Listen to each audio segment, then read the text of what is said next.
Yate, thank you, Mr. Platero, for giving us the opportunity to express our concerns as far as roads within our communities. Again, but we have not seen any changes yet or improvements in some areas. For giving us this opportunity again. Hopefully, Kodoshi, we will see some improvements, some changes. J.R. Naze, I'm the chapter vice president for Rough Rock chapter, or known as Sachija. To yo Kodichin Basichin Tachin Ishi that Eros and Ajinish Nale that Echo Shikation that Leho Mr. Platero Shichin Leho Yate Aro Taida Thada we met before the Mr. Peterman Hoteco. We met with him several times. I have some concerns within our community as far as BIA roads. Number one, Yaha 8090, in 8090, which is BIA road.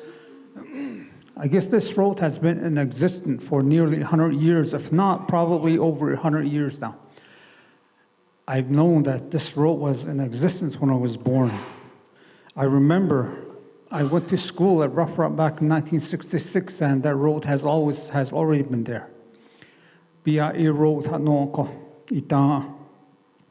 up to this day, it's still in existence. That's one of the things that we are proposing to turn that into a pavement. We started working on this back in 2012, 2013, somewhere around there. We met with BIA at that time. BIA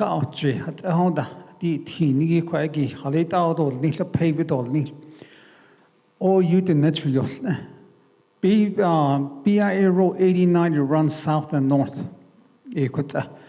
And then it crosses N59, that highway from Many Farms to Kienta Church Road. It crosses that highway.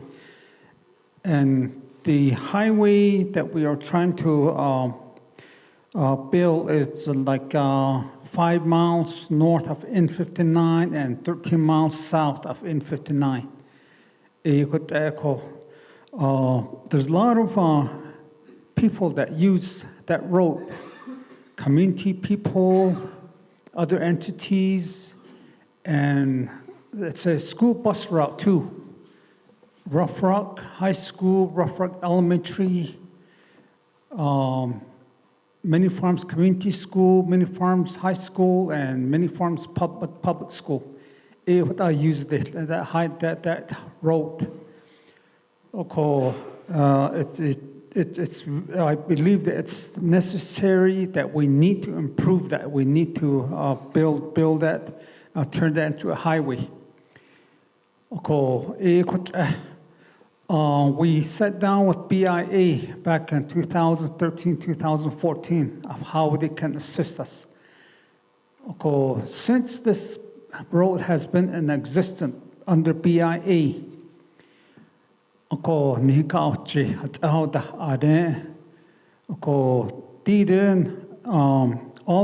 necessary studies like biological and then environmental assessment, art clearance, can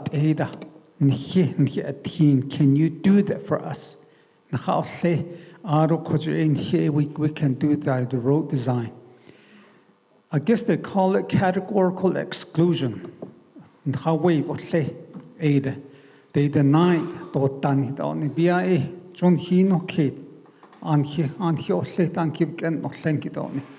So the community people came forward. They put down the money to get all these studies and surveys done, including water drainage.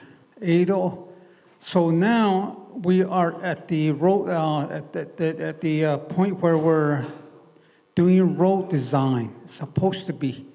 A couple of years back, we were told by the Jones and DeMille that the road design was at 90%. We're almost done. We made contract with Jones and DeMille. Due to the pandemic, right before the pandemic, September 2020, the contract expired. So pandemic came in right then. So it slowed us down, So finally they said, okay, we'll just turn this into NDOT. We will work with NDOT and they will finish it. Road design. Up to this day, we have not seen it. I don't believe that it's completed yet. We have not heard anything how far it is as far as road design is being completed. At one point, we were saying all stabilizer, and then after meeting with Mr. Peterman, Mr. Silversmith, and Hito chapter, said, let's just go with irregular asphalt highway or double chip seal. That's all. So that changed some road design again because we changed the plan. So So up to this day, we have not received a completed road design yet. I'm really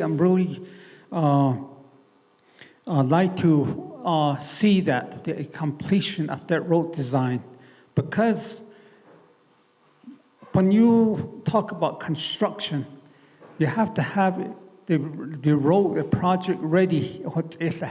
And based on that, based on that's my reason for to getting that road design completed as soon as we can. Out on there, we can see some construction money after that. We're looking at 18-mile stretch of highway. And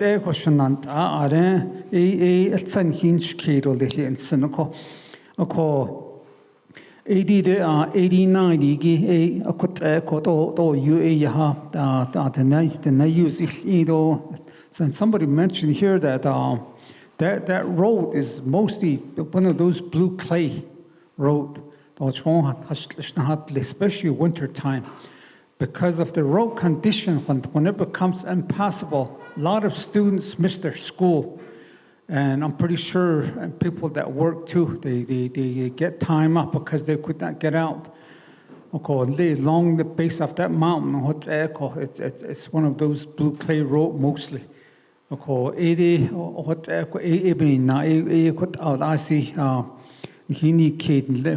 of BIA denied our request for that categorical exclusion, the chapter came forward and paid for everything on their own. I know NDOT has money, $8 million set aside for studies and surveys and art clearance and stuff like that. The chapter didn't look into that. They used their own money to come forward and pay for that. And that should tell you how much the community is in need of highway. So, just 90% road design.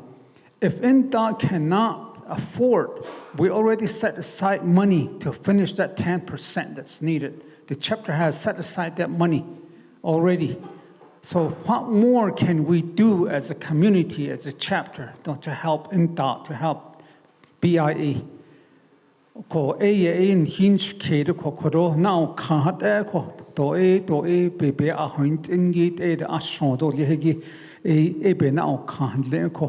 nika do chahin sin ko egi ere yaha be hadis 89 igi aron ta yaha there's one very concerning intersection too. Somebody mentioned from Lukachuk there was a dangerous intersection. We have like that, something similar in Rough Rock. In 59 and 86 intersection right there, the one that goes to the school intersection. It's very dangerous area.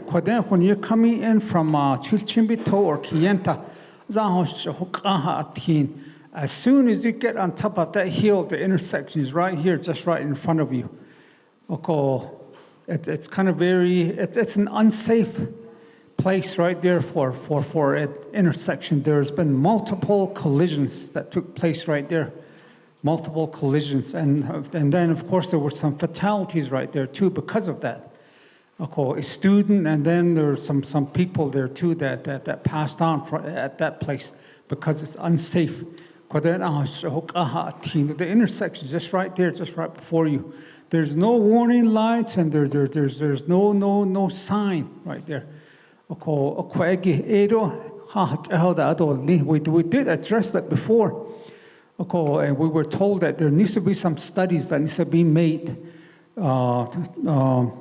Daily traffic volume studies that needs to take place at no cost. So that I don't believe that has happened yet. Street lights, in the area, there were some numerous of near misses, and one time a transit because after dark. Just right along the side, that individual was the elderly guy that came out of this down at the height. He didn't see there was a vehicle coming behind. There was a near miss right there. That vehicle almost hit him right there. So it's a very dangerous intersection. And then thinking about future economic development. We want to establish a convenience store right there too, because that's one of the main routes for tourists from between Kayenta and mini farms. So even we want to establish a convenience store, something right there at that place. Maybe bring down the road so that you can see the intersection from a distance. In 59's BIA road also. And then the same thing in 59,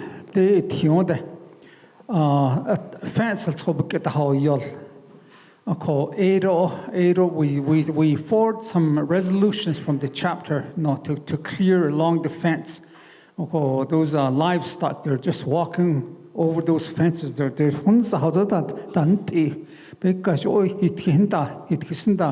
those culverts are full with sand too. Just within the past month, there was like about 2 or 3 cows that were hit. And then, of course, somebody mentioned there were some cracks along the highway all the way into towards Chilchimito. Probably need some sealants or chip seal. Restriping. The other thing that one of the community members brought up at our chapter meeting Sunday was that signage. It needs to be replaced. Replacing that will need signage. I heard there's some money available for T-tip improvement, but maybe please consider that for us. Signage, I see there's some of them are faded out, so you can't see them. So, and then lastly, 8066. Last year at one of our agency council meetings, there was a resolution that was passed by the council. The road from Rough Rock to Black Mesa, that needs a major improvement or some type of a renovation or something. They're going up the hill. There's a lot of people that still use that road. In Dot, at that time, they said we can't get to that road until that ice is thawed out, probably in April or May. Last year. And this is a year after, and I don't believe that has happened yet. So, Ada, please direct your attention to that road 8066.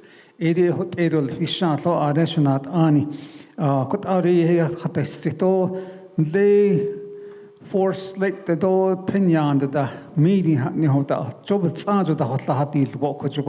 le many farms, Aro Chin Li, do Torscanar, Aro Pinyan, Aro not and Abajaga. So Kodak has done go AED and the Coso. So I just want to ask you to consider that also. Yeah, Okay, thank you, Shanelle. Again, I apologize for overlooking Rough Route here. There, Mr. Naz Bichahanatsi.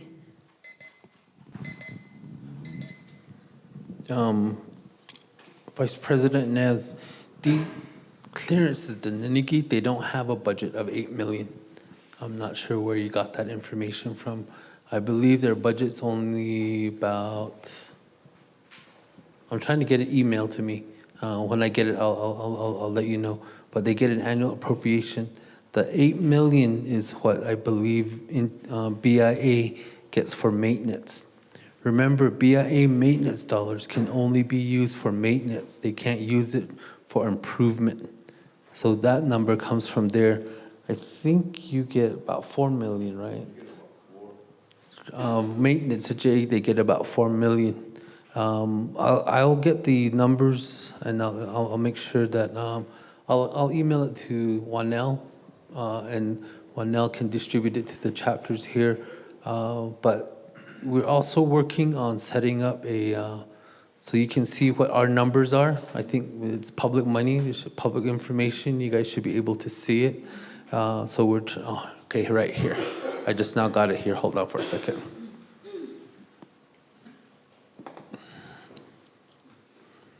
How do I shift this?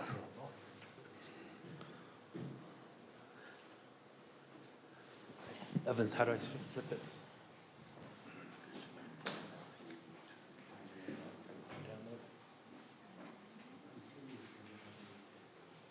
Your laptop sideways.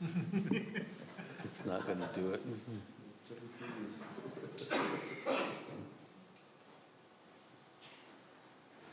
press save quick.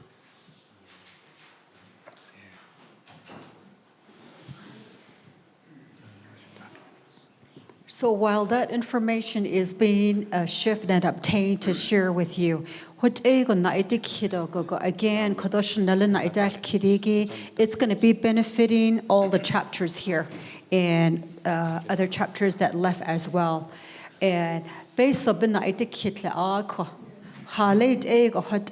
and that's what I really appreciate on behalf of all the chapters across Navajo in these outreach meetings. Even as staff, you know, this is first information that's being provided to all you chapters.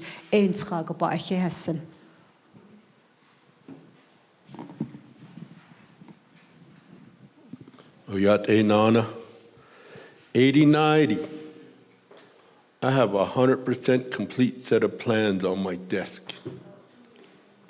18 miles of road. We looked at it. Paving, $46 million. There's no money like that laying around. So we went to the other option. We did a lot of value engineering with Champalakana Scoot from Jones and DeMille. We brought it down. He had box culvert and all that. We changed those to culvert pipe. And we did a lot of value engineering. We brought it down. But still, the cost is pretty high. For 18 miles, we went with the option of double chip seal.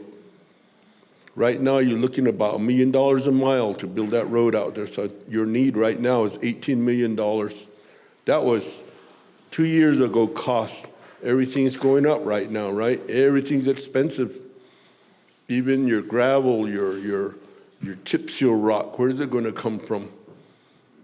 Brimhall or Utah or Winnemucci? It's going to be very expensive. So that's just an engineer's estimate. If you find the funding to get this road going, we'll put out a bid, and it's going to be higher than the engineer's estimate, definitely. But I do have 100% of complete stamp plans on my desk, okay? They were supposed to send you one and send Delegate Slater a copy. I don't know why you didn't get it. It's been about 8-10 months ago I got my set. If you come by, I'll give it to you. M59, that's BIA's, the one that we rely on to clean those fence out. we're really not in that kind of business, but we really rely on BIA Clarence to take care of that. So we'll let him know. We'll pass the word on to him. And I know they do it every year, and then it comes right back. And then we look at 8066. You need a bridge right there, right? When you get off the road right there. And then going on, that's a very expensive project too. There's no scope, there's no engineering or anything like that done at this time, okay?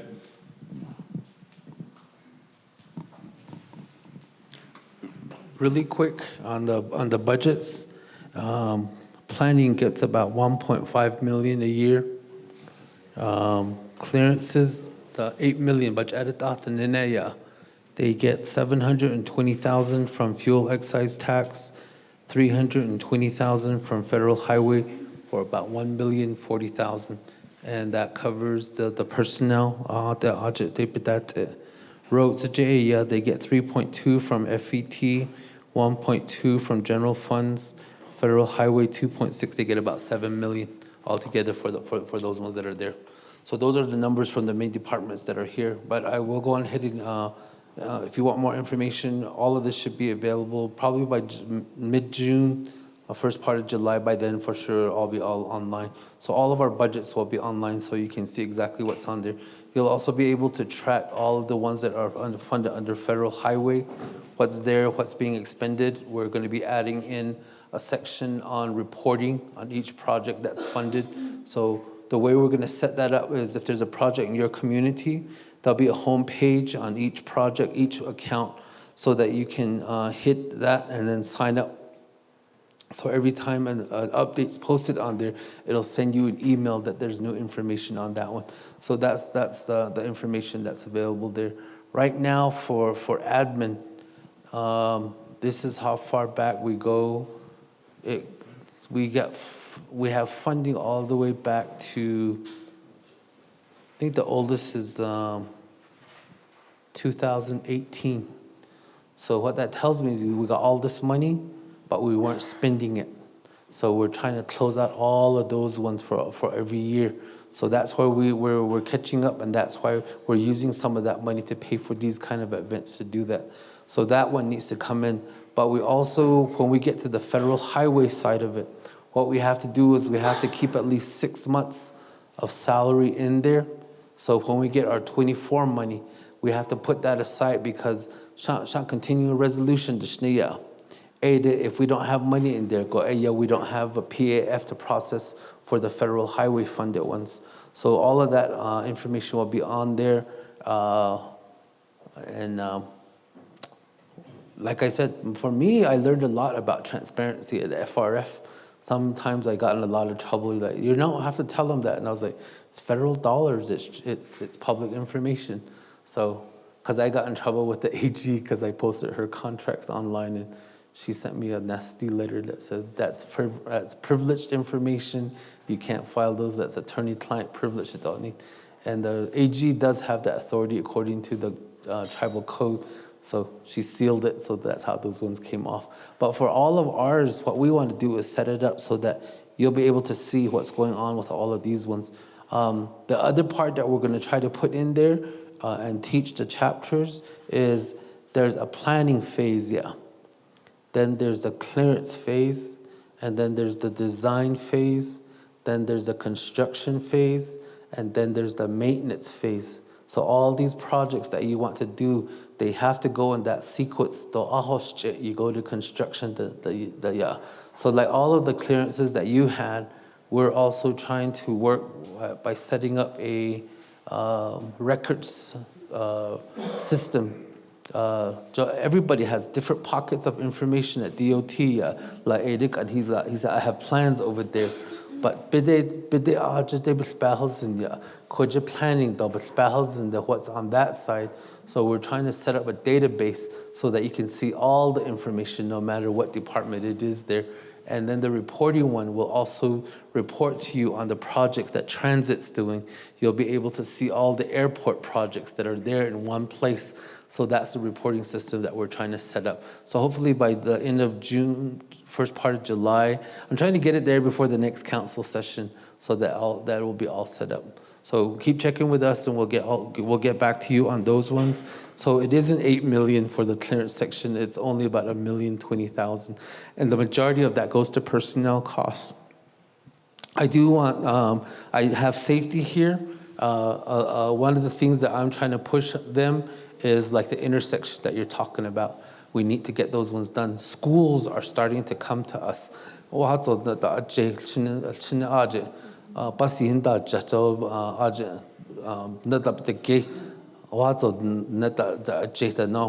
in Delcon.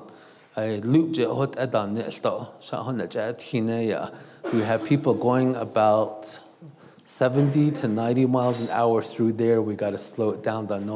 And so the signage that you're talking about, the fencing that you're talking about, I'm really trying to look towards safety to work with those because there's safety money that's sitting out there. And I'm hoping that fencing is one of those. I just had Round Rock ask me on that as well. So all of those we're trying to put together. So at some point, can't promise everything, but we are certainly aware of it. And one of the things that I just got appointed to the Transportation Coordinating Committee with Federal Highway Administration about 2 months ago. And what I'm trying to explain to them is I need all this data to show that there's a need. The other part of it, the need, based on Hutch added, we don't spend it. And that's where clearance is. So we have to fix that part of it so that we can get them out. The part that I'm concerned about is those projects go all the way back to about 2016. 2016, remember how much we paid for gas and how much we're paying now? That's just one example. When we get into the construction stage, I don't think there's going to be enough money to complete the whole project because of the time lapse to get those ones done. And that's where we're trying to streamline the process of securing the clearances. And that's where Anjanette, that we hired for that compliance section, she's going to be trying to streamline that process so that we can get those ones through. But all of it has to flow in that sequence. So a lot of the projects that you're trying to get, we have to complete the planning part to get to the compliance part, to get to the design part, to get to the construction part. So we've got some work to do. Okay, thank you. Again, a whole lot of information there again. Eidigi Nihil Bahar Zindole, Kadin Round Rock Bahol Jisdole.